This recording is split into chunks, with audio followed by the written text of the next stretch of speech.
কর্মকার। কবিতার নাম যদিও, শুভ দাস। শাঁখ বাজেনি, উলু দেয়নি কেউ, খুশির জোয়ারে ভেসে যায়নি বাড়ি ঘর উঠোন। এক মেয়ের জন্ম হয়েছিল।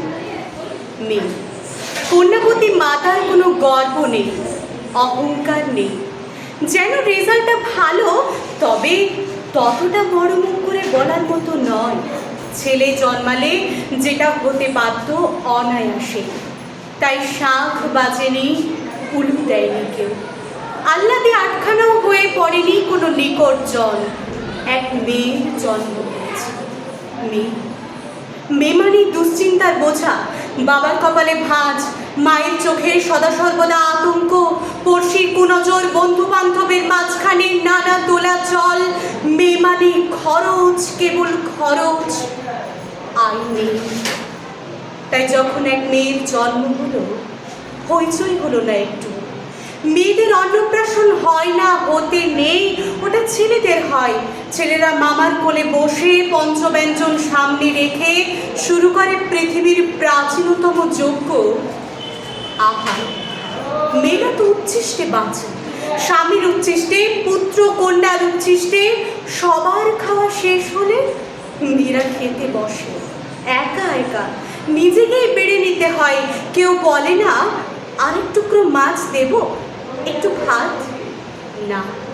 মেয়েদের পায়ে পায়ে খরচ, বিয়ে দাও খরচ, বিয়ে হলে সন্তান আসবে খরচ, সন্তানকে বড় করতে হবে খরচ। তাই মেয়েরা যখন জন্মায় উল্লাস নয়। মেয়েরা নিরাপত্তাহীন, তাদের নিরাপত্তা দিতে হয়।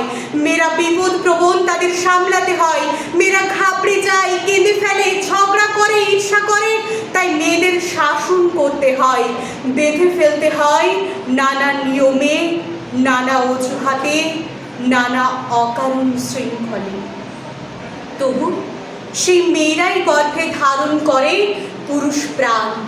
অমন যে পুরুষোত্তম শ্রীকৃষ্ণ, তারও গর্ভধারিণী আর পালনকারিণী দুজন মানুষই মেয়ে। বিদ্যাসাগর থেকে রবি ঠাকুর, লেনিন থেকে ফিদেল কাস্ট্রো, কেউ আকাশ থেকে নেমে আসতে পারেনি, মাতৃগর্ভ থেকেই তাদের আবির্ভাব।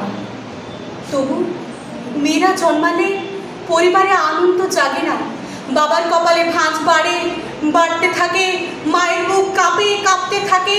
মেয়ে যখন জন্মায় শাঁখ বাজে না, উলুধ্বনি জাগে না, সরগরম হয়ে ওঠে না কোনো ঠিকানায়।